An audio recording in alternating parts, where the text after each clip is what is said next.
And welcome to GamePoints. Thank you all for joining. I am, as always, your host, Stephen Brown. Down to my bottom is Sean, our esports expert in most things league. And to the right of him, the angriest redhead you will ever meet, David Smith. Whoa. Tonight, we talk about Counter-Strike Go's match-fixing controversy. We talk about possible Blizzard rumors coming up. We're also going to talk about Nintendo's ad-sharing revenue source bullshit. But first, how about that Super Bowl? I'm Yay. down. Being a Niner fan, which most of the people who are watching probably know, I'm pretty happy that Seattle. So a lot of people were like, "Oh, Sean, you hate Seattle." No, no, no, no. I hate Richard Sherman, and that there's a picture of him going around when that interception happened at the end of him like almost crying. You could That see the saved moment his me. heart It breaks. it made my year. Like I felt re-energized. Like I felt new again. I also hate that jackass who was at the media day just going, "I'm here so I don't get fined." Oh, I'm Marshawn Lynch. That dude's a beast on the field, though. he's not giving it to him is the reason why they lost. Yeah. And everyone on the planet was like, Marshawn Lynch is gonna score. What did they just do? Well, the point is, I don't think anyone could have predicted that coming except EA of all things. Uh, Yeah.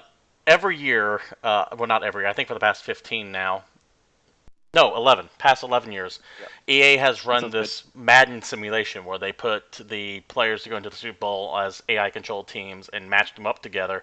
And they've had a decent record. 8 of the last 11 they've gotten right. However, this time, they got it down to not only the exact score, but how the game was going to end. They said that the Patriots would be down by the third quarter, and that it was going to be a long shot touchdown at the very end that bumped them up to 28, made by the person who actually made the touchdown.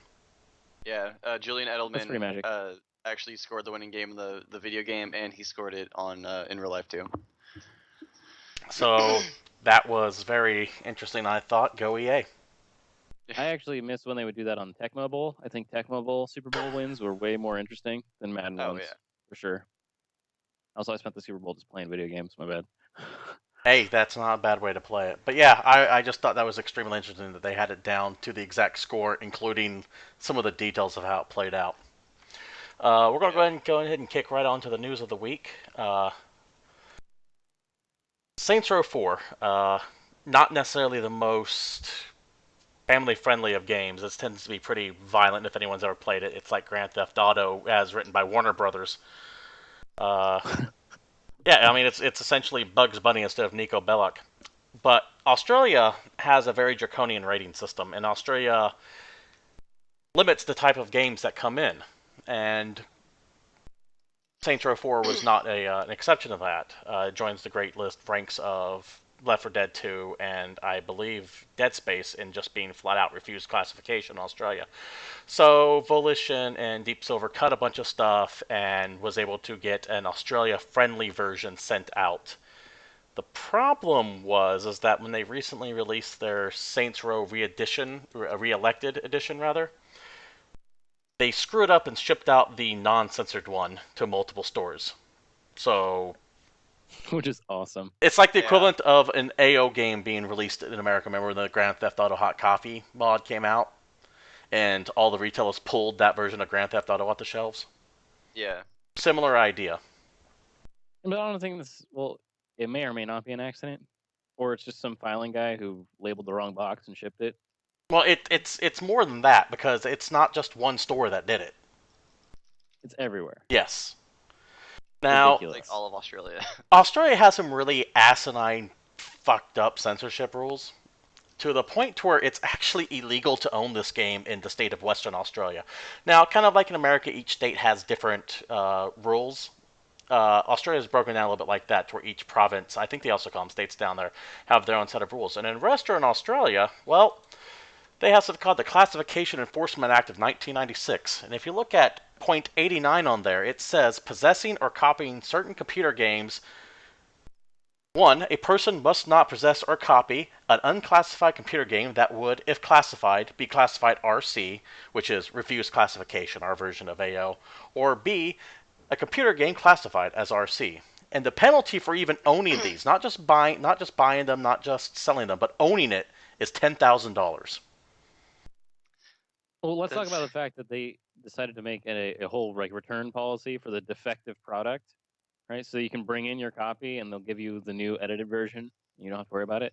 Who honestly is going to drive down to the store and bring back their copy of Saints Row? Yeah, fuck you. I'm not going to No. give you my game that works just fine for an inferior copy. Yeah, Like, exactly. And to put that in perspective, in California, all right, so a DUI in California is $3,000. Just to give you kind of perspective on that much money, and $10,000 in Australia is actually a little bit harder to come by. Just the fact that just owning the game. yeah, just having it. Someone Yeah, showing you up. $10,000 Like, fine. don't invite the wrong person to your house because they walk into your living room like, "Oh, Saints Row, let's pop it in." Oh, you're going to jail. Could you imagine? It's Your like game mentions drugs one time. like a cop knocks on your door in Australia, and they open it and they're like, "Good day, mate. We had a call about some noise, and what's playing on that screen over there?" And he just like forces his way in. You sound like a Canadian moved to Australia. Well, I'm not Canadian one. is pro. I'm not one known for his accents. Okay, so I like to think that I did a pretty good off the cuff. I think the point is made. I think you did terrible. But that's like that. Could you imagine that though? He just shows up and goes, "Is that Saints Row over there? I don't know. I need to see the date on the back of that game to find out if it's the refused classification or not. And if it is, you get slapped with a $10,000 fine. Put him in the paddy wagon. Take him downtown. Yeah, that's ridiculous. That's ridiculous. God, Australia, you're fucking up. That's the most expensive $60 of all time. Australia is fucking up. That's obscene. And they can't even drink it off because alcohol down there is expensive as fuck too. They can't do shit. It's because of the processing when they fill up the bottles. They have to have the bottles upside down and shoot the liquid up into them, and it just spills everywhere. That's funny. Because we're down under and gravity works. Yeah. Oh. You get it? Yeah. We get it.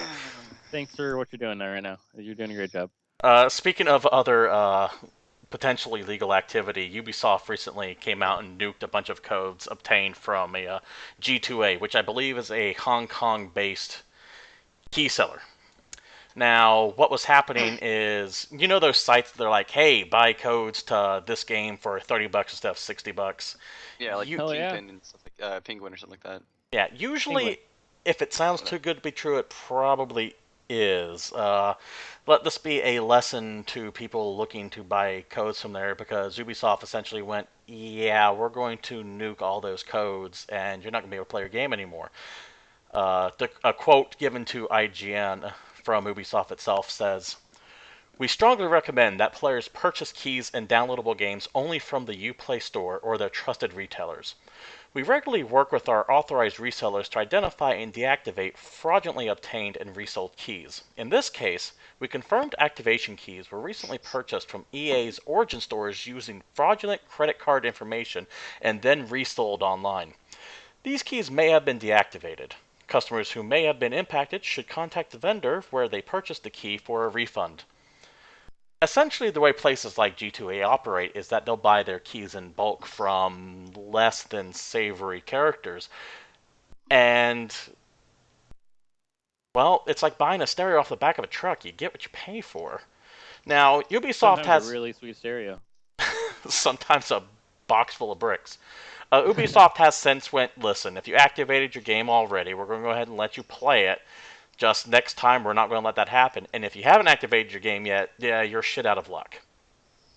Well, with the G2A guys, not all the keys they have are necessarily like illicit. Because, well, yes, there are people that have stolen credit cards and they buy keys and they resell them.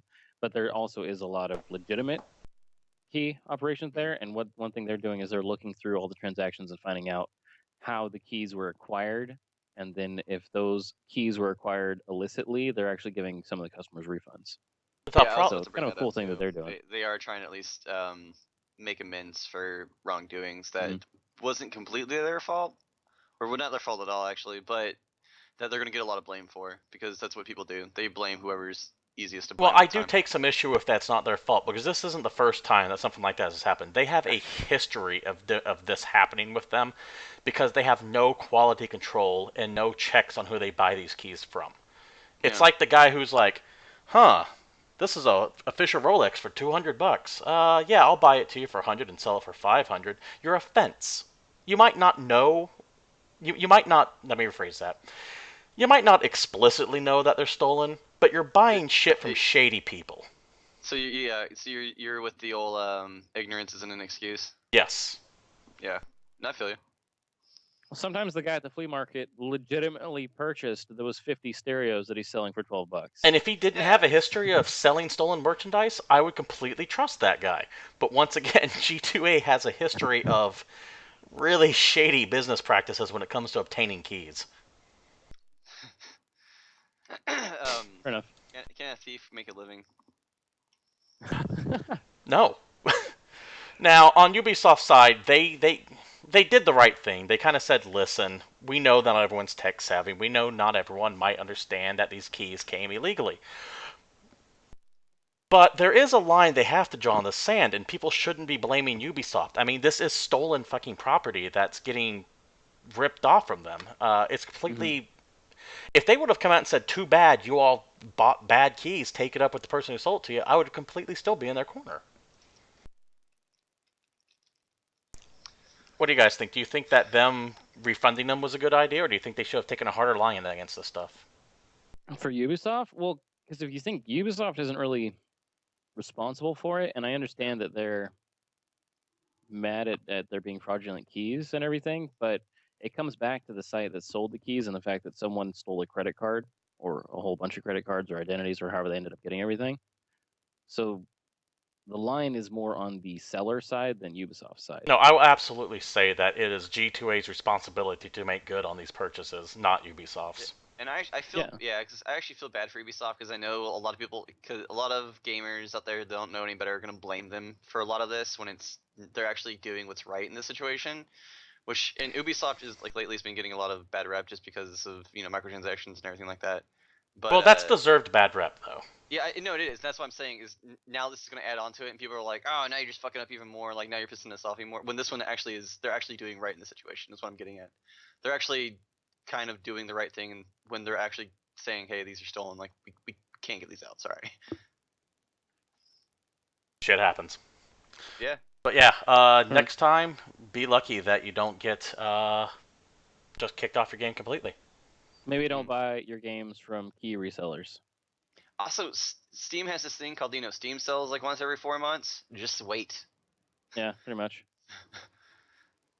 That might be a good idea. I think cheap all the time anyway. Yeah. So, Sean, you heard something about Spotify? Break down what's going on with that. So if you own a PS4 and you like listening to music, but pissed off you can't do both at the same time on the PlayStation 4, well, you're in luck. Because PS4 and Spotify have come to terms on agreement, and they are going to release Spotify on the PlayStation 4, which will allow you to do everything you can on Spotify with your account and stream it live while playing games, and it will work on your Vita as well. That's amazing. That's just so phenomenal.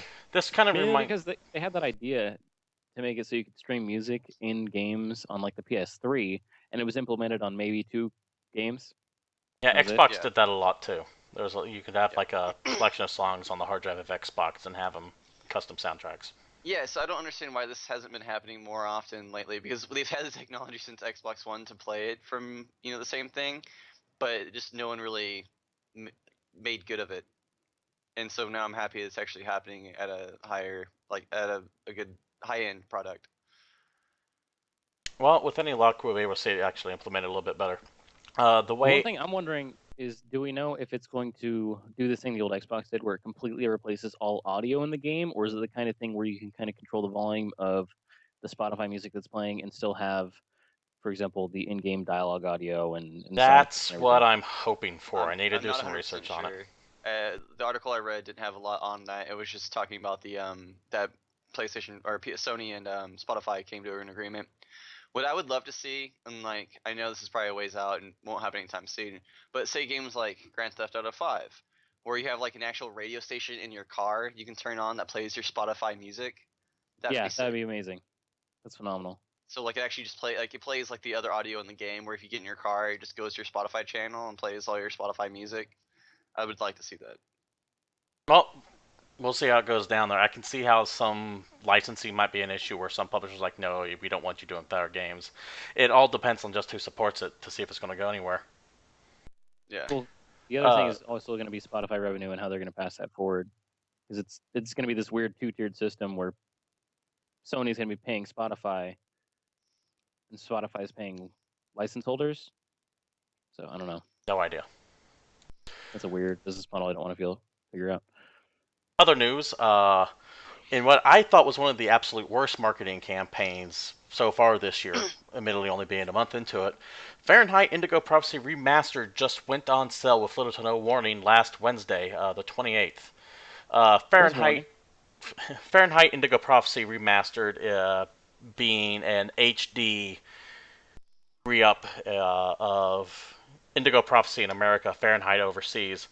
It's supposed to be the uncensored, uncut version, new HD graphics, touch-based support for tablets, full controller support for all platforms, and you should be able to switch between the old and the new graphics a la Halo Master Chief Edition, or a Halo Anniversary Collection, I should say. My big beef with it is, though, they just put the cryptic website up, that chillingfeeling.com, and then the second that timer ran out, they went, oh, and it's for sale, with no real warning, no, hey, this is coming. They just threw it out there, kind of like what happened with the Dreamcast. No, not the Dreamcast, the Saturn.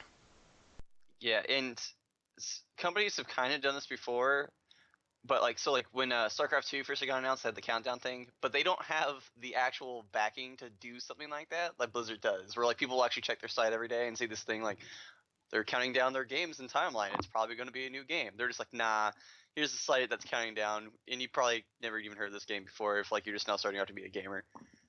Well, it's There's Indigo. like the 30 people that remember playing Indigo Prophecy and really liking it. We're looking at the site going, oh, what's going on?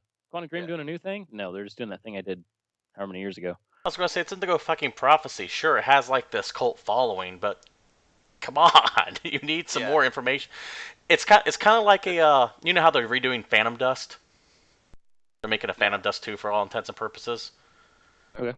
It's kind of like if they were to do that and just release it with no ramp up or just talking about it. Just, hey, Phantom Dust is out. And people are like, who the fuck is Phantom Dust? Resident Evil that just came out. If they had just released that on Steam without throwing any trailers out and be like, check out our new Resident Evil. It looks way better than original and all this other fun stuff. They just... Yeah. I think it's that David Cage, the guy who writes and runs Quantic Dream, has to me, seems to have an arrogance problem. That people will just do what he thinks is awesome. And the problem with that is not everything he does is awesome, as evidenced by the last 10% of Indigo Prophecy. Yeah. Not to say anything. Right movie games that jump the shark as soon as possible. The closest he's come to greatness was Heavy Rain, and even then that kind of had some very questionable moments, and the less we talk about Beyond Two Souls, the better. Although there is one major change in Indigo Prophecy, and that's when you're in the girl's apartment, in the room where she has all her records, the frontmost record is Beyond Two Souls. I didn't know that. That's like the major change that I found in the game. Oh, have you been playing it? I was just reading up on it, because I thought about buying it, and then I realized that there's nothing new. It's just ridiculous. More news coming out from last week. Battlefield Hardline is going to end up. Battlefield Hardline will enter an open beta across all platforms, which is going to include PC, Xbox One, PS4, Xbox 360, and PS3, between February 3rd and February 8th. Now, Battlefield Hardline, of course, was supposed to come out. Cops and robbers. Yeah, it's supposed to come out last year. Got delayed a little bit. Honestly, any Battlefield game for me now is just not even worth my time after Battlefield 4 just not working at all. But I actually got into the Hardline beta a while back, like the first PC beta. And surprisingly, while I did get into the BF4 beta and it didn't run for shit on my system, Hardline ran phenomenally better. I feel like in the intermediate time they have at least done some amount of code optimization so it can run on less stellar systems, because I'm not sitting on the craziest machine over here.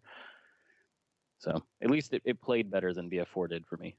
Well, it's a lot smaller interactions too, so you don't have a lot more, like, what I'm meaning by that is there's less players in the matches too. Are there less players in the matches? From what I remembered in the beta. That's true. It seemed to be more smaller, like the 16 and the 32, and not the full 64 Battlefield 4 matches. Maybe they realized that was the problem.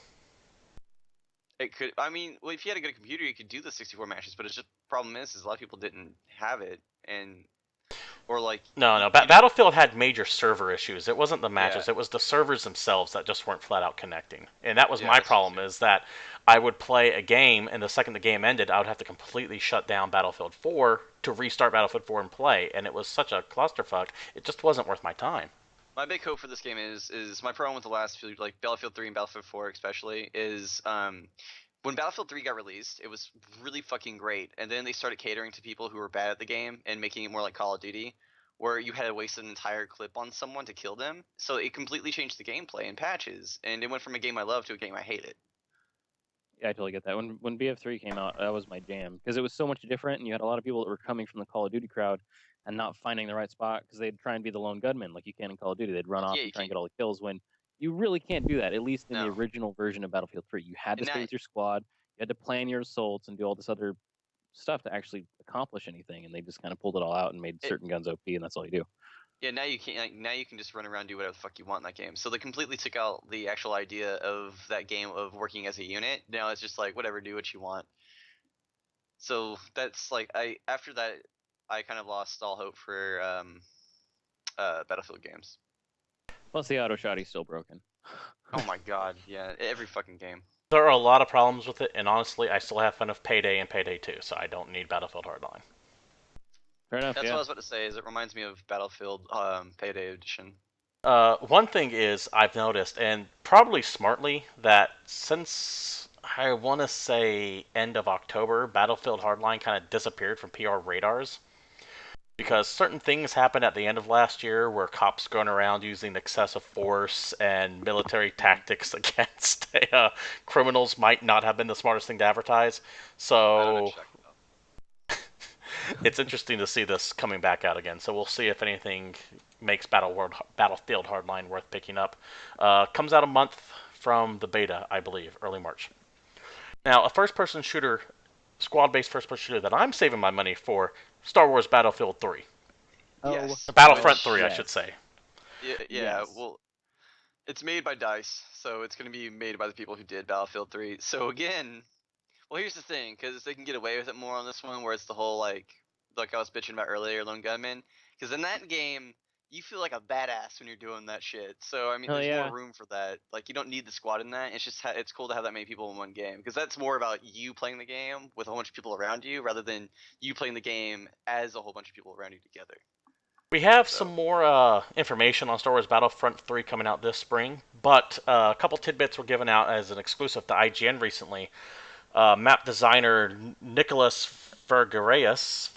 I Nailed it. apologize if you're watching, Nicholas. I and we butchered know your you last are name. bringing it back. But speaking of IGN, he said, quote, "We actually made the decision to specifically tailor certain maps to certain game modes, and what we get from that is not only incredibly varied scales, but also gameplay that allows players to live out some of the most memorable Star Wars battle fantasies," end quote. What that says to me is you're not going to have every single gameplay type on every single map, and as such, you're going to have, like, for example, there will be the Battle of Hoth in it. There's no way there can't be. That one's probably going to be a big, massive map, so that way you just don't get screwed. You wouldn't do a capture the flag, for example, on that map. That would be a clear base rush, or what's the Battlefield equivalent? When you Conquest? actually, Metro. essentially, one side has to defend and the other side has to attack. So if you design the map from the ground up around that mechanic alone without having to try to balance the entire map, Yeah. I think that would make that specific map a lot more enjoyable, because some maps are, you can clear that would be great for this one mode, but they try to make it for all modes, and it might suffer a little bit. So I'm glad to see that they're going in that more specialized route. Now, another thing too is that they gave IGN some concept art of the upcoming Battlefront 3, and as you can see, it's the Battle of Endor. You see two rebel soldiers down in the corner there, ready to try to blast that ATST. I don't think it's going to work out too well for them. Yeah, I'm pretty sure it's already in my desktop background. So It's just I'm so excited for this. It's ridiculous. Wait. I've been waiting for a new Battlefront for how long? 12 years, Over a day, something like that. yeah, somewhere around there. Well, there was that. Remember, there was that scrapped. They actually had LucasArts actually had Yes. some Battlefield 3 done, and you can go to Battlefront 3. I keep calling it Battlefield 3, Star Wars Battlefront 3, and you can go to YouTube and find scrapped Battlefront 3 footage. Yeah. Well, because there's people that made weird almost servers, and there's probably a couple people still playing it now because there was a few copies that were released and a bunch of people that were just playing a half game that was I still fun I know for the that there's Battlefront. the most famous thing I can think of is that there was a demo of a map where this dude's getting shot at and he hops into an X-wing and then flies immediately into space. So there's space combat going on in the same map that there's ground combat on. It was super ambitious. So let me ask you guys a question. What battle outside of Hoth are you most excited to play? Are we talking? Valderon. Are we talking? we talking? Are we doing expanded universe or just the movies? Sure. Expanded universe. Because I'm trying to think of what would be really good. What would be on there though? Because if you go into expanded universe, it could be anything. Oh, I want to see. I want to see the. And this is my favorite line from the second one. I want to do the taming of Kashyyyk again. You know what would be interesting to see? I don't think it's ever been touched on any of the movies, or even the books, but the siege of Coruscant when the Empire was finally driven out of there. Okay. Well, one thing I'm wondering is with new movies. I was under the impression that when Disney got the rights to Star Wars, that they had basically killed all of the excess canon that came from the They did. the books and everything. So if we don't have that to draw on, is there going to have this new extended universe being built into the game, or are they going to be basing a lot of the Battlefront 3 concept on the upcoming film? Yeah. Because here's the question: do they have insider info to the new Star Wars movies coming out, and they could do battles about those movies as well? Yeah, like new scenes. Can we play those movies alongside with their release? You know, this is getting kind of deep into it, and yeah, it's a throwaway line in the original Star Wars. But remember when Princess Leia goes, "Yeah, they're on a base on Dantooine." Yeah. What if you're like a few remnants of rebels trying to pack up what's left on Dantooine because it's an expired base, and then the Empire shows up?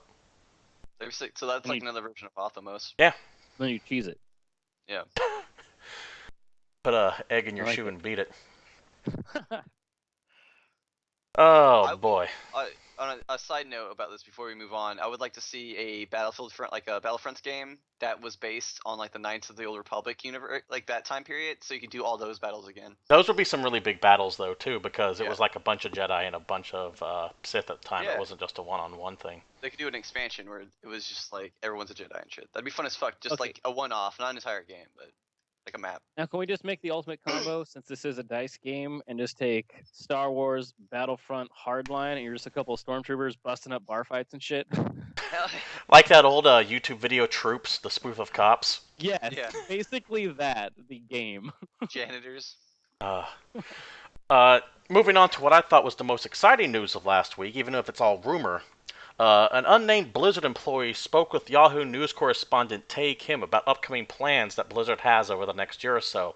There's a lot of information here, but it's all rumor, so keep that in mind when I say it. It's all unconfirmed. 1. Activision Blizzard's next Hearthstone expansion, which will be more PvE focused, is slated for an April release, and the game has passed the 75 million player milestone. The team is also experimenting with a 2v2 version, kind of like Two-Headed Giant and Magic, it sounds like. But goddamn, 75 million people play Hearthstone. That's kind of ridiculous, if you think. Welcome to Blizzard. It just kind of popped up out of nowhere, and then everyone started playing it. And awkward, dead silence. Okay, so I don't know how much anyone's played Hearthstone. Or, I mean, if you play a lot of TCGs in general. Oh, it's like baby's first TCG. I enjoy it. I play it like an hour every month. That's about the extent of it. And that's kind of the thing, is that, I mean, it clearly has a following, because there's probably a lot of Blizzard players that are like, what is this Blizzard game? I'm going to go buy it. I'm going to go play it. You don't have to buy it. It's free to play. That's why I had to jump around. Yeah, I like the idea of it, and apparently a lot of people absolutely love it. I think it just came out on Android recently and iOS. I know it came out on iOS, but I don't know about Android. Or do I have this backwards? So, talking about this in esports, they actually already have a league set up in Korea, and it's based off OGN as well. So they do Masters Hearthstone over there already. I just found Hearthstone kind of unbalanced. That's my biggest problem with it. Like there's clearly a power deck that you should be using. From what I hear, because I know it used to be Shaman or something like that. I don't play. I just have a lot of friends who do, and I do watch a lot of esports, so I know a little bit about it. From what I remember, is like Shaman was really overpowered for a while, but now like I guess there's two or three decks that actually work really well. Because like in any pro game, there's going to be a set of people like a set of something that people always go to. Like in StarCraft, all the pros don't play. Like, none of them play Protoss. It's always Terran or Zerg. So like there's always going to be some kind of uh, biasness in pro play, but I do hear even in like lower levels, it's pretty broken as well. Fortunately, though, if you do the arena, it's all random cards. It's like a draft. Mm-hmm. So that kind of fixes that a little bit, and that's what Pro Play hopefully focuses around. David, anything you Although want to throw the in on that? standing rule of pro play will still apply. Things are only broken until someone figures out how to beat it, and then whatever Right. they did is the new broken. And Correct. Yeah, that's a good way of looking at it. It's like the tier system in fighting games. Someone can be bottom tier and then win a tournament, and all of a sudden they're top tier and everyone's learning their combos. It's the same basic concept. Samsung Blue League of Legends last year created a meta because they found out how to counter the meta that happened for 2 years. Yeah. So. More rumors out of Blizzard. Overwatch. That's Team Fortress C first-person shooter that's coming out. Overwatch is being debated on if it should have a free-to-play or expansion-type focus model. You will initially be able to play the game for free, but how you pay for the heroes is still to be decided. While the dev team is pushing for an early 2015 release, the insider says executives are skeptical and believe it will be early 2016. Essentially, it sounds like they're going pretty hard for Team Fortress 2. I get the feeling that's exactly what they're going to model it off of. Did you say Blizzard has a release date on this game, early 2016, or not an The actual dev release date, team but is time pushing period? for a 2015 release, but the executives at Activision Blizzard say, yeah, we don't think that's going to happen. It's probably going to be early 2016. So what you're telling me is it's going to be released in 2020. Nailed it. Possibly. Once again, keep in mind this is all rumor and speculation from an unconfirmed insider, though I have reason to believe this is all true. Also, it's very possible that part of it will be released at the end of the year, because it's now.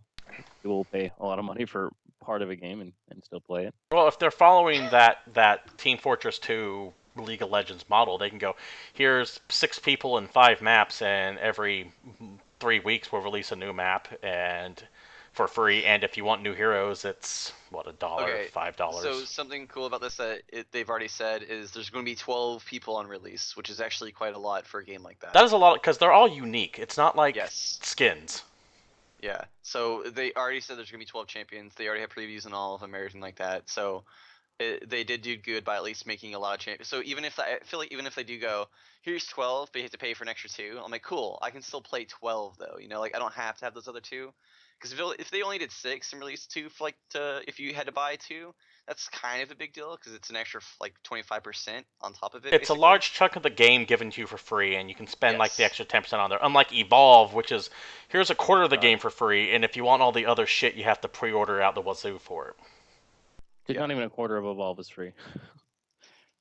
All of Evolve is money. But the question is for Overwatch, I don't really understand how they would necessarily make it entirely free-to-play model, because the League of Legends thing works because there's 3 maps in League of Legends, and that's what everyone does. So they make champs, and you can earn in-game credits, or you can spend real cash to buy new champions. But that's the only thing you have to ever spend money on, besides skins and accessories. Well, that's what I think they're also going to throw in the Team Fortress 2 stuff where you can charge to make hats and shit. I really don't know. That's what's being debated. What I'm wondering about with Overwatch is, are you paying for champions, but how would new maps being released? Because since it's a shooter-based game, they're going to have to make map packs to keep people interested and do changes to the maps in general. Otherwise, it's going to kind of stagnate if they have 5 maps and then you just have champions changing on these 5 maps. I mean, they're going to have to build up somewhere. From my experience, that's not entirely true as long as they'll release a good amount of maps, because playing Halo for so long, the first Halo and 2, yeah, they had map packs. The first Halo didn't, but the second one did. But it was like years after they came out, and we were still satisfied playing the same. Even we were just playing a group of 4 of us, we played the same 3 maps and loved it. So I mean, if you make a great map, people would always want to play that map. Well, even when you played Call of Duty Modern Warfare 2, you went back to the same 5 maps, and all the new maps kind of sucked. We wanted to play the older maps. Well, it's not a first-person shooter, but let's look at one of the biggest games out there that uses the same map in almost every battle: League of Legends. Yeah, we were just talking about that, but that Yeah, but being a MOBA is kind of different from being a third person, first person. It's because in first persons and third persons, knowing the map inside and out is a lot more important than League of Legends. You can have the same kind of playstyle, and they actually do change the way the map works on League of Legends every year. They do patches and stuff like that on how the jungle works and everything. So the physical map itself isn't changing, but how the map is played is different. So they do different things because it's a MOBA. Well, I'm speaking still of, just wondering how you market it with Overwatch. I Just have no because idea. if you have obviously champs you can buy with in-game or real currency, with the maps, how do you set that up? Can you buy the map with in-game currency, or do you make it so the maps have to be purchased with real world money? Because then you're gonna have a whole section of your player base that's kind of locked out if they're trying to play That's for what a they're month. debating right now. I love the idea of being able to buy everything with in-game currency because one, that makes people play the game more because you want this in-game currency. So there's gonna be more people online to have more servers. There's gonna be more games available. So it's gonna be a community that doesn't die down as fast, and compared to when you just buy everything money. Because if you do everything money, you're gonna get the maps and you're gonna be like, all right, I played it for a week. Like I didn't have to work for it. So like you just rush into it and do everything, you get burnt down on it. So like it's more prideful. Like, damn, dude, like worked my ass off for this map. It's cool. Like I'm gonna use the shit out of it because I played so hard to get it. So Yeah, I'm there's just really incentive interested to see too. what they do. Well, we'll Yeah, me definitely too. see what happens as we get closer to that. I expect more information on that to come out. Not at E3 because Blizzard tends not to do E3, but you also have BlizzCon in what, August? So we'll get some Mhm. more Oh information yeah. then. So Uh, October. Moving on, the rumor number 3 is that executives at Blizzard have, quote, low expectations for MOBA Heroes of the Storm. The insider thinks that many of the senior staff on Heroes of the Storm team will be laid off. It sounds like they might be sending this one out to die, gents. Do you know anything about Heroes of the Storm? They can't keep up. Okay, so Hero of a Storm is a great 5-player game if you have all 5 people. If you by yourself, it's terrible. It's not fun at all if you by yourself. You have to have 5 people to play this game. Um, that being said, about the like they think it's gonna die, it's because no one can compete with Dota and League of Legends. It's just There's too much market there's share that they control. yeah, The problem it's is that why people are launching into the mobile market with the wrong expectations because they expect League of Legends and Dota numbers, and they're just not no, going to get yeah. it. You think that's a little bit late to the party, kind of like how a lot of MMOs last year were just late to the World of Warcraft party? No, because I feel like with the right backing and the right understanding of it, people would if you want to make a great MOBA, and I've said this about first-person shooters for the last few years too. If you want to make one that lasts and stays around forever, you have to have competitive play in mind. You have to, and you have to build it around competitive play, and then trickle down to lower play, like casual play, because that's what's going to get people into it more. They want to like. When you watch League of Legends, everyone wants to be the best player. They even play like the best player. They rip off their strategies without knowing how to use them. They want to be the best, and so they want to watch the best, and by watching the best you get a lot of revenue through views and stuff like that. That's why League of Legends is so big. League of Legends numbers last year for Worlds, they were actually the 23rd most watched thing in the United States, behind 23 Super Bowls. So that's actually kind of insane. So like you have to structure around competitive play to make a MOBA. Here's the Storm wasn't. It was around a casual play 5v5, which they kind of didn't take into account that people were going to play by themselves, and that game was terrible if you played by yourself because you kind of had to communicate in that game to play. So I think there's a place for it. You just have to do it right. Understandable. David, anything you want to throw in on there before the next point? It's mainly just what you're trying to get out of a MOBA, because the main thing that comes to mind is Dawngate, which is a MOBA that was released by EA just a couple years ago, and I thought the gameplay of that was solid. It And was that's it was already a really shut fun down, though, MOBA. right? Yeah, Yes. and they just shut it down, and they literally shut it down the week after the biggest content patch of that game's life cycle. So the devs were in it. They had a huge following on the forums. They had tons of a player base. Obviously, it was not League of Legends level, but for a more entry level game made by a fairly small team, it was doing well. But Yeah. EA was expecting we want 18 million people playing this game, and you're just not going to have it, especially since that game was not marketed to anyone. Mm-hmm. Yeah, no, I'll Because admit that. No one even heard of Dawngate. Well, I don't want to say no one heard of Dawngate, but it had no marketing at all. No, yeah, no, it honestly didn't. Point 4, rumor number 4, and this is the one that I'm most excited about, is that the next StarCraft 2 game, Legacy of the Void, is already done and ready to go. The release date is not settled, however, the current time window ranges between April and June of this year. So we could have Legacy of the Void as soon as 2 to 5 months from now.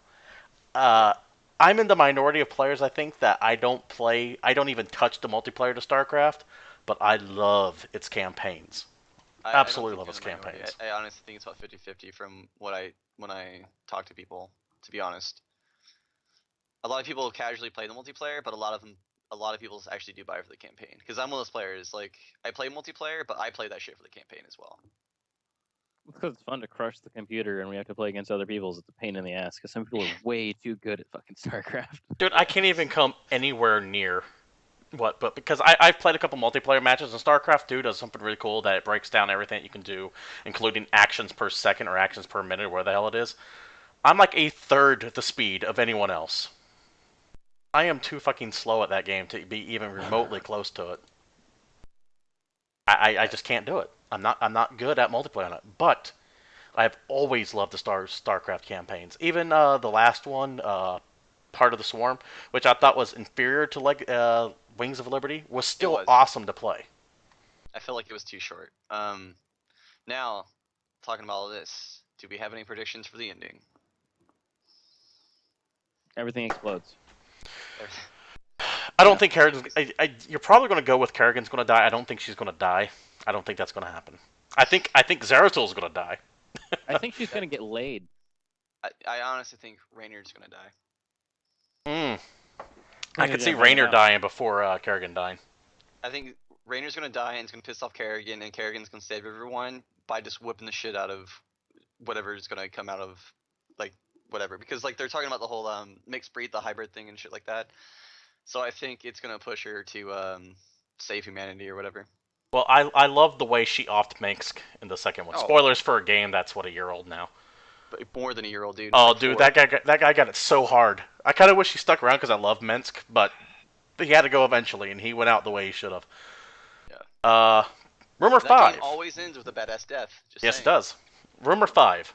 The World of Warcraft team has quadrupled its art outsourcing, which has been a bottleneck in the past. Essentially, the art assets were always what held up all the expansions. And because of this, the next expansion is almost feature complete, meaning new World of Warcraft expansion probably 18 months from now. Going off timeline, so it was 2004, 2006, 2006, 2008, 2008, 2010, 2010, 2012, 2012, 2014, probably. And the newest raid just is coming out tomorrow, I believe, for Warlords. Warlords was the greatest expansion of World of Warcraft I played for a week. I'm told it fixed a lot of the problems people had with it. And a lot of people seem to enjoy Warlords. It was fucking awesome, but like when you get to endgame, it's like, well, shit, there's not a lot to do because they only released one raid, which in past they usually did like 2 or 3 at endgame. So I felt like they took their priority was the leveling in that game, which was it made that game. It was fucking awesome. The zones are beautiful. They put a lot of detail in this game. So I have high hopes for this expansion over time. And when it came out, it blew my mind. I loved it. It was my favorite one since BC. But when you got to the end game, after like a few weeks of like, you know, farming out best mans and stuff, it felt very lackluster in the end game. There's still a zone that's not opened up yet. So there is that like there's an entire in-game zone that's not opened yet, which still isn't open. So I still have a lot of hopes for it, but we went really hard on it, and now I think out of our guild we had like 15 people. I think 2 still play. David, were you a World of Warcraft fan at all? Am I the only motherfucker who just doesn't care about WoW? Because sometimes I feel like it. You could be. I have not even made a character in that game. I haven't even looked at how you make a character in that game. I've never sat down at a computer that was running that game. Like, I just don't. I mean, MMOs aren't my bag, and I've never found one that I've been able to get into, even with stuff that I'm into theoretically. Whoa, playing didn't Star you play Trek Eve? Or playing whatever. Well, I'm not going to count that. Just because it's so much different from what the standard MMO fare is.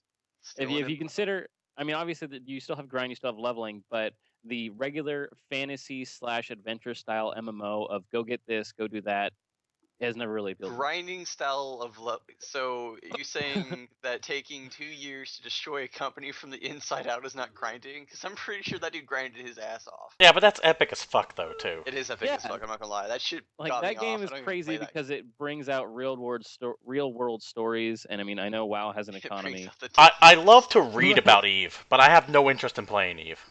That's how There's I am no too. reason to play Eve if you didn't start playing Eve at least 6 years ago. Yeah. Point six. Speaking of six, the last rumor from this insider is that the members of the Diablo 3 team have been moved to a new project set in the StarCraft universe. The game will be similar to Warframe and contain gameplay aspects from Left 4 Dead, DayZ, Smite, and other MOBAs. It's an early pre-production, which according to the insider means late 2016 or even later. Now, to me, this sounds like it's what Ghost turned into. I was just gonna say, Yeah. is this StarCraft Ghost thirds? Yeah. Could Which you I'm sure there's imagine people who StarCraft are Ghost watching like this. Warframe? I'm sure there's people who are watching this video right now, like out of like all 6 of them, that were like not even born when Ghost was announced. So I'm pretty excited Sure. to see Ghost come out, like a version of Ghost, anyways. Because I know David loves Warframe. I couldn't get into it because I'm not into the big like hack and slash like dungeon crawler thing, which it kind of felt like to me, just a third person one. But Cyber Ninjas. if it's set in the right universe, like a right universe will get me to play a game no matter how terrible it is. No, fair enough. But yeah, that does it for. Keep in mind, all those are rumors from a unnamed Blizzard insider. But I have a feeling that all this sounds good enough to be true. Moving on to some sad news. Last week was actually pretty rough for the gaming industry in general, specifically the press. But we have some bad stories coming out. One, Joystick is no more. Joystick was a magazine, I believe, founded about 10 years ago or so. Online magazine, I should say. I know a couple of people who worked there who are now laid off. The most fucked up thing about that is that another site broke the rumor that Joystick was closing down, and Joystick was forced to report on the rumor of their own closing down. And the response they got was, "We don't comment on rumors or speculation" from AOL. Yeah, that's ridiculous. The fact that they had to write an article of a rumor of their own shutdown, and the author of the article was like, "I don't even know what is this," and the interviews he did were with employees sitting near him. Yeah, Yeah. my Messing around. favorite one was how he was interviewing an employee, and he's like, and as they were getting their resume ready, they said, "Oh, we don't know what's happening." Yeah, it's just, oh god, that had to be horrible. Penny Yeah. Arcade summed up perfectly with saying the two words that come to mind are gruesome and Kafka-esque, and that sounds like it's out of Brazil, from Terry Gilliam's Brazil. Yeah. Fucking Terry Gilliam. More There's sad a news. Dropbox with all the resumes on it, though, if you're looking to hire a columnist or somebody. More sad news. Sega is undergoing massive downsizing. They're going to be laying off about 300 employees, including 160 that they're hoping take a voluntary retirement. And they're also moving from San Francisco, an office that they've been in forever, and they're moving down to SoCal. Part of that is because San Francisco rent's insane. The other part of it is that they need a smaller building because they're getting rid of so many people. They say that it's not going to affect the upcoming release schedule, and honestly, the only thing I care is that they don't screw over anything from Atlas. So I feel like this is the start of the fall of Sega. The 15-year death spiral they've been on. The Yeah. continual fall of Sega. I guess, but yeah, that's what I should have said. But this is like the ending of the end, if that makes sense, or the beginning of the end of the end. I don't know Because how they to put dropped that. their hardware and had to switch to a software focus, and now they're getting to a point where they can't even pull off software for the most part. And Steven, you can probably do this. Can you name like the last 5 or 6 games they've released? Sonic Boom, which sucked. Alien Isolation, which was fantastic. Okay, Aliens yeah. Colonial Marines, which sucked. Didn't they do another Virtual Fighter recently? Sonic, the other one. I Sonic believe All-Stars Racing Unlimited. I think they owned Creative Assembly back when Rome Total War 2 came out. Okay. So out of those So I'm games at what, 4? out of those games you just named, one was great, one was okay, and that was total. Like, so the great one was Isolation, and the okay one was Total War. Well, Sonic. Depending on who you ask. Yeah. Sega keeps going back to the well that is run dry that is known as Sonic the Hedgehog. Those games fucking suck now. They're No one's horrible. cared about Sonic in 20 years. They're like an inferior version of Nintendo. But Sega does when Nintendo don't, Sean. You just Gregged me. For those who don't have the decoder ring, Greg is a friend of ours who hasn't been on the show in a while. Yeah, but he used to do that shit all the time. Nintendo don't. The main thing is that you can't name any Sonic games that anyone's super excited about, because while they had a library of things that were popular back in the day, the way they relied on it kind of burnt anything they had that was decent into the ground. and anything they have left is being mostly just picked up by Nintendo and repurposed. Just fucking make an actual decent Sonic game. You tried of Sonic the Hedgehog 4 Episode 1, it sucked balls, but god damn it, you used to make good Sonic games. Make me a new Shenmue. I'm gonna go find some fucking sailors. I'm just saying. I'm here for the sailors. Oh, what was it, Mega 64 that did the guy just walking up to people asking that question? Yeah. I feel bad for Sega, but I don't feel that bad because there hasn't been a game that they've released in a while that I wanted. No. Alien Isolation was the only one I can think of, which actually was recently, but that was the only one in a really long time. Well, like I said, my main concern is they own Atlas now. At least I think they own Atlas. At least they publish everything for Atlas now. And god damn it, if this fucks over Persona 5 coming out, I am going to be pissed. That is a good point. You and like all other 20 people. Actually, it's kind of getting a bit of bigger. That's all, folks. We're just going to stop that line of thinking right there and go to Sega's biggest competitor of the late 80s and early 90s, Nintendo. Now, Nintendo just rolled out this ad sharing idea for YouTube, which is laughable at best. David, you kind of have a smirk on your face there. You want to go ahead and bust down what it says? Okay, yeah, so Nintendo is just terrible at multimedia, is one way to put it. So take YouTube and Twitch streaming and how there's a ton of people that have made various games popular by doing Let's Plays, doing reviews, all this other fun stuff. In fact, I have bought games directly because of Twitch and YouTube. Yeah, Nintendo has just had a block. So you can't play Nintendo games and leave it on your YouTube channel. It'll get pulled. You can't stream games on Twitch that are Nintendo. You'll get pulled. Yeah, they'll use a DMCA strike on you and shut you down. Yeah, they've released an ad sharing idea where you can partner with Nintendo. There's two ways to do it. You can make a partial partnership and you can post a video of Nintendo content and you will make 60% of the revenue. Nintendo gets the rest. For doing literally nothing but saying, okay, you're allowed to put this on your channel. If you sign up with Nintendo and become one of their exclusive content providers, then you get 70%. And it's just kind of ridiculous because there's a lot of YouTubers and streamers that are just completely against this idea because there's tons of other companies that they can go with and say they want to stream the new Dying Light game. They can do that as much as they want, and Techland gets a little bit of ad revenue because they're playing their game, and then people are going to look into it. And I know there's games that I've personally purchased just watching Let's Plays and thinking that game looks awesome. Same here. It roguelikes. Yeah, absolutely. I bought Sword of the Stars to Pit solely because of a Twitch streamer. FTL. Same here. I wouldn't have done it about FTL if it wasn't for Twitch. Binding of Isaac? Yep. The games people play when they're not playing other games? Yep. When they're waiting in queue for league matches. But here's what's even more fucked up about the ad sharing thing is that not even every Nintendo game is part of it. There's like a list of games you get to pick from on there.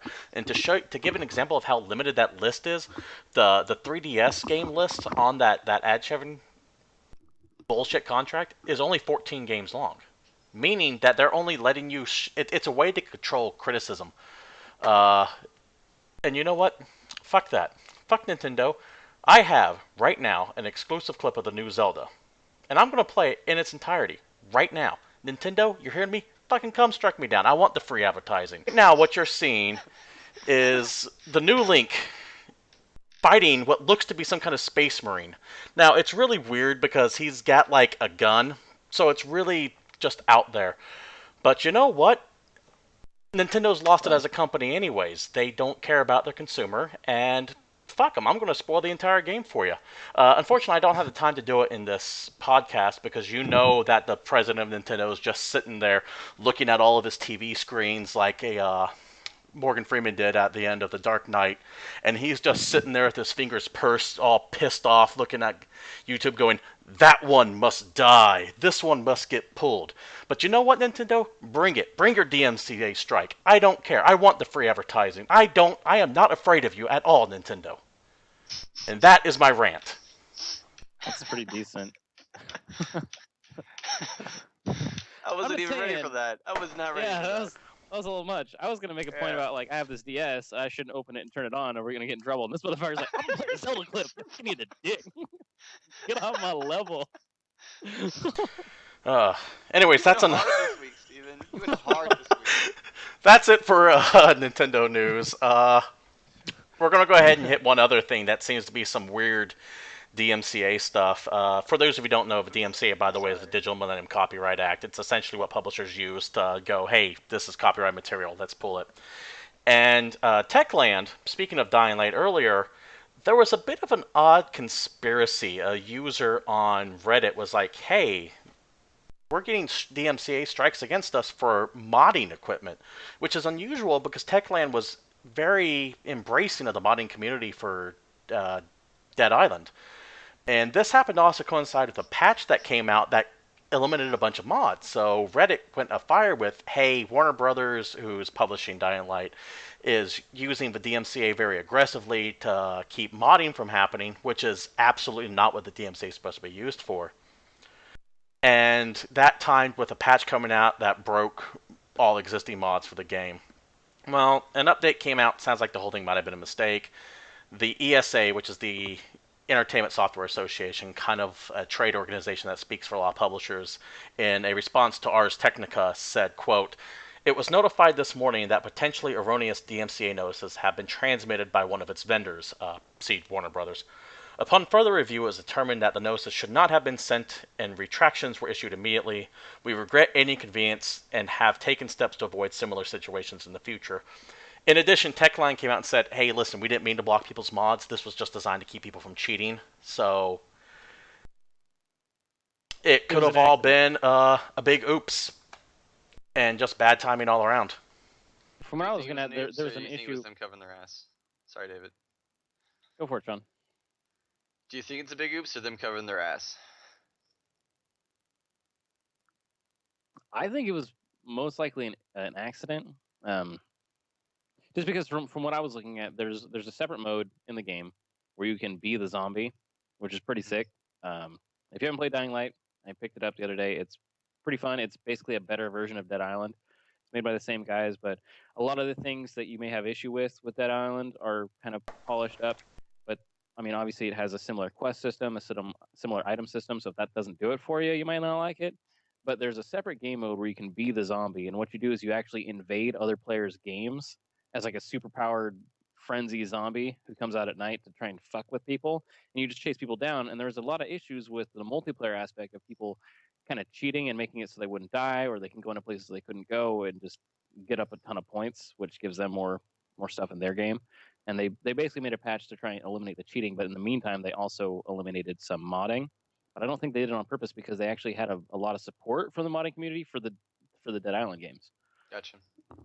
Well, not only that, but like you were saying, they embraced the modders for Dead Island so well. I have a hard time seeing that Techland would be like, no, we don't people mod our game. That said, I can see Warner Brothers being very overzealous in DMCA strikes. I get the feeling that someone might have gotten a little itchy trigger finger and sent them out, and then was told by the people, listen, we know what you're trying to do, we appreciate it, but you can't be that loosey-goosey with the rules on it. Uh, Overall, I'm willing to chalk this up to no harm, no foul. I don't think they mean anything by it, but Warner Brothers does have a slight history of this as well. Well, even if they did do it, they're fixing it like immediately. So at least they're kind of like listening to the bitching and doing something about it. Like a lot of companies actually don't do that. So good on them for at least doing that if it was their fault. But I don't think it was their fault either. I was just asking a question. Cool. A couple more quick hits before we move on to new releases. One, Video Games Live is back. Sean, you had some information on that? Yes. So from what I understand about Video Games Live, explain to people what it is. Yeah, so if you guys don't know what Video Games Live is, it's a live orchestra band that plays video game hits. So a lot of Chrono Trigger, a lot of Final Fantasy songs, Metal Gear music, Silent Hill, all a lot of that stuff. They'll play live, and they actually get a big orchestra to do it. They toured. They pretty much played every PAX from like 2002 to 2005, and like venues like that. And they were pretty big, but they stopped touring around 2008.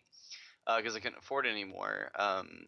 But last fall they did a Kickstarter to tour again, met their goal, actually like doubled it. So they start touring again this year. They start touring a few days ago, and they'll be touring a lot of Canada, a few places in the U.S., and a few places in Europe. So if you like video game music, definitely look them up, see if they tour in your area, and go see them. They're really good live. Well, to be fair, if you're in the U.S., they're going to Boston, Massachusetts, and they're going to Fort Worth, Texas. Yeah, I'm not going to either one of those It's two either that cities. or you're driving to Nova Scotia, which might be tough. That being said, they usually add on dates like when PAX announces their official dates. They usually play at places like PAX. I think they played at E3 once too. They play at E3 a ton, so like they'll probably have more dates when more gaming dates get released, because they also like touring around major title releases, which is a thing they used to do. Like when Halo 2 came out, they toured for Halo 2 like the week it came out, only like playing the entire soundtrack. So, which is super cool. They are a really good group. If you haven't looked up BJ Live, they're pretty sick. They do a lot of cool things. They do a really good cover of Snake Eater, which is the theme song of Metal Gear Solid 3. Some more sad news. Not that last week wasn't too sad. Wasn't sad enough, rather, already. Monty from Rooster Teeth died. Suddenly, he went in for some surgery. Sounds like he had an allergic reaction to it, and just went like that. What was Monty famous for? He was the animator for Rooster Teeth's podcast, and several other things that I'm not too sure about. But the big thing was he worked for Rooster Teeth, and whenever they would release short snippets of Rooster Teeth, I believe he did the animation and everything like that too. And he also just worked with the studio, did a lot of different animating for them. So the big thing was his big thing. Yeah, David, didn't he also do a bunch of like fan the big thing fan service stuff that you may know for is Red vs. Blue. Yeah, that's Rooster Teeth, fool. I know, but I'm not everyone might know who Rooster Teeth is. If you don't make the connection of Rooster Teeth and Red vs. Blue, that's something to bring up. And then one thing that one of my good friends Ted mentioned is there's videos that we watched back in the day in high school that he had actually created. There was a Haloid little short that was he basically had different game characters fighting each other, and he animated the whole thing, and it was badass for 2003 and everything else. So he had a fight of Samus fighting Master Chief. He did a Dead Fantasy series with all the different Final Fantasy characters showing up and fighting each other and being over the top. And it was almost an episode of DBZ, but animated in 3D with various characters from different things. And it was just an awesome thing. I remember sitting there in Steven's Game Crazy, and watching that constantly. And it's just... I gotta whiff so much crap. What's the new animator's name that does Freddie Wong? Is that the new animator's name that does a bunch of YouTube videos? He is an animator that does a bunch of YouTube videos. So, a lot of people know who Freddie Wong is these days. I don't think he would exist it without him, because he does a lot of more modern stuff that he used to do. So I think people like him got inspired because of this. But yeah, Montoon dead. I think he was 33. 33. Yep. Yeah, a lot of people will miss him. He's our age. Not to sound ghoulish, but we're going to go and move on to new releases now. Kind of slim pickings this week. Two of them that I can think of. One is a PC game called Darkest Dungeon, coming into Steam Early Access. Darkest Dungeon looks entertaining. It's a roguelike dungeon crawler that has sanity as an issue. So not only do you have to keep your party members alive and healthy, but you also have to keep them mentally sound as well. So it's got like a H.P. Lovecraftian kind of system to it, with a Dungeons and Dragons like overlay. I have not looked too deep into it. It looks awesome. I love the art style to it, but yeah, the art style is really clean. Yeah, I'm probably going to pick it up soon.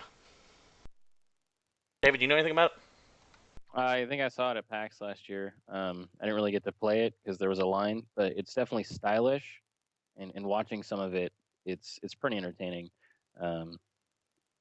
Yeah, I guess Lovecraftian RPG is a good way to put it. Yeah, and the party system seemed pretty intriguing to me, but I didn't get too many details because, like I said, it was popular because it was a small game that had a really unique look. But no, I'll probably play it soon, hopefully. Also out this week, Telltale Games Game of Thrones Episode 2. I liked the first episode. I'll let you know what the second one's like. I'm doing a review for Game Critics on it, gamecritics.com. Hopefully that'll go up soon. It can be kind of haphazard with them when stuff goes up. Moving on to esports news, probably the biggest story in esports last week was that Valve bans multiple Counter-Strike Go players over match fixing. It sounds like one man called DuckFam was giving his prizes to an opposing team on the condition that they deliberately lose matches. Sean, you have more information on this? Yeah, there's actually a lot more into it than just that. There's a lot of betting going on behind the scenes. So basically, iBuyPower is pretty much the best North American team in Counter Strike, and so they played a team called Netcode or Gear Code. Netcode. Yeah, Netcode. That was Netcode they should guides is they a should have they should have just shit on this team. Like, by the way, if you don't know how to play like the Counter Strike tournaments, it's like a best of like 32 match kind of. Like, there's a point system where it's 16 to 14 is a close game, 16 to 1 is a stomping. yeah. So Wasn't it like 16-4 or something like that? it Netcode won, which they like. iBuyPower should have shit on this team. This is like Netcode was an amateur team basically that just hit the pro scene, and iBuyPower is like the powerhouse of North America. And they lost. And so when this happened, people kind of speculated, but iBuyPower came out and they're like, listen, we just played a tournament in Germany. We're jet lagged. Sean, I hate to cut you off, but it sounds like your mic's kind of coming in and out there. Not too sure what's going on. Sorry about that. No problem. But weren't they also like doing stupid things during the tournaments, like trying to go for knife kills and just acting like idiots during the match? Yeah, Like it was absolutely. obvious they were just dicking around. Yeah, and they blamed that partially to like jet lag and everything like that. That was their excuse for doing kind of all this like ridiculous. You know, I've been jet lagged before too, and I've never went Doesn't feel around running like a jackass. No, and I've played a lot of my friend like a lot of friends who are watching this podcast right now. If you don't know, I've played a lot of competition sports. I've traveled 8 hours one day, played a tournament, and took first because we were the favorites and we dominate like the favorites. If you're this good, something like that doesn't get you down. You get motivated, you get adrenaline, you play the tournament, you dominate. That being Also, if said, it's what you it, do all the yes, time, Yeah, these are then what how people can do you for a be jet lag living. suddenly These are like their this time? jobs. yeah, you travel a lot, you're used to it, like period. Now, what happened was this happened in August last year, August 21st, I believe was when this tournament went down, and they kind of were like, whatever. The investigation kind of stopped, and then more stuff actually started to show up, where a player that was involved with the team that didn't play on the team, I think his coding was Cud, C-U-D, Cud or Q'd, um, was sending text messages back between him and his girlfriend, which his girlfriend and him were big community players in the forums that run like these tournaments. Like they do articles on the tournaments basically. Well, his girlfriend broke up with him and published all the text to Valve. So these texts basically said that he took money from these players and bet on several different accounts and admitted to throwing them. He admitted that the team threw the match, and this text was actually like 2 days after the tournament happened. And when the text came out, Cud denied it, of course, and everything like that. But they verified it was his phone number. It came from her phone. It was his address and everything like that. So Steam went on to an investigation alongside of the Counter Strike Go forums.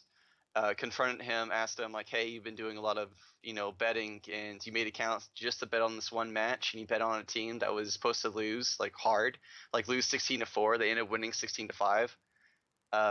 Yeah, didn't he make And like 10 grand or some shit off of it? the end total was near 10 grand. It was like $9,976, and you can only bet up to like a maximum of like $1,700 account. So he had 9 accounts made just to bet on this one game. So in the end, Valve accused them of cheating, conducted an investigation, and prosecuted them. Now all those players are banned from iBuyPower, which completely Yeah, affects the or banned from Valve. Excuse me, I CS:GO have completely. the statement from them actually right here. Yes. The following players were banned: Duck Pham, Derek Brune, Derek Bourne. I can't quite pronounce that last name. Born. Derek Bourne.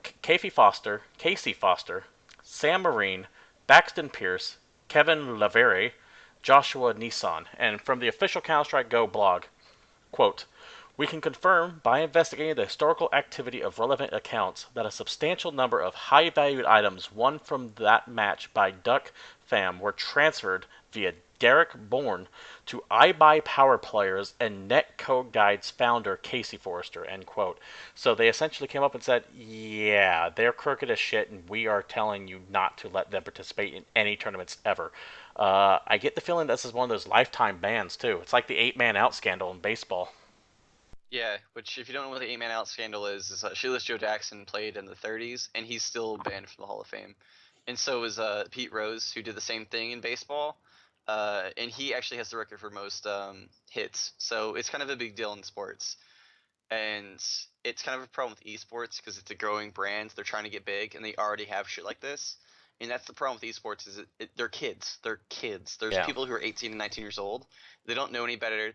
They have all this money thrown at them, so they think they're hot shit, and they try doing shit like this, and it ruins their careers, if not some of their lives, because that actually might go down as a, like, I don't know if they got charges pressed on them for it, because that's actually highly illegal to rig gambling like that. Yeah, it's like It's a felony. yeah, no, it technically is a felony if you really want to get into it. Not only that, but this looks bad on all of Counter-Strike Go, which already kind of has a reputation of being crooked as shit amongst its players.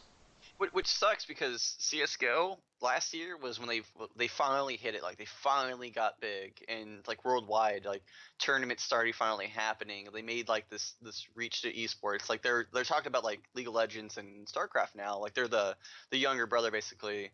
And it sucks because it happened like right when they got big. It happened like the worst possible time. Well, I think one of the other issues with this whole group of the esports players is that they don't all. I mean, if you think of a sport athlete, they play with their real name. But in esports, there's still that little bit of being anonymous because everyone's playing under a gamer tag. So you have this weird that's going away pretty quick. of the player and the person. And I mean, I understand that there's obviously a gap, but if you think back to older esports when they first started going on, you have a bunch of players that are just known by handle, and what they do in the game and what they do in their personal life is completely separate. And since they're becoming a bigger thing, there's kind of more of a link between that. They're not realizing it, of course, that they're becoming more like an actual sports player. Twitter. But, I mean, you have, yeah, Things and like it's that. just kind of a weird group to be in.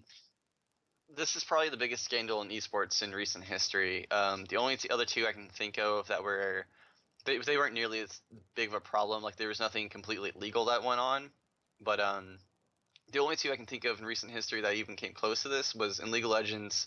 About a year ago, a someone came up to five challenger players in Korea and was like, "Hey, I want to make a team." Got them to pay into it, took all their money and left. And it actually hit them so hard, it fucked their lives up so much that one of the players actually tried to commit suicide. He jumped off a 5-story building. Oh damn. His name was Paladin or Paragon. I can't exactly remember right now, but he jumped off a building and he actually lived. And actually a remarkable story if you want to look into it, guys. Like look this up, AHQ. It's actually a really great story to read. And then last year during Worlds, SK Gaming had someone.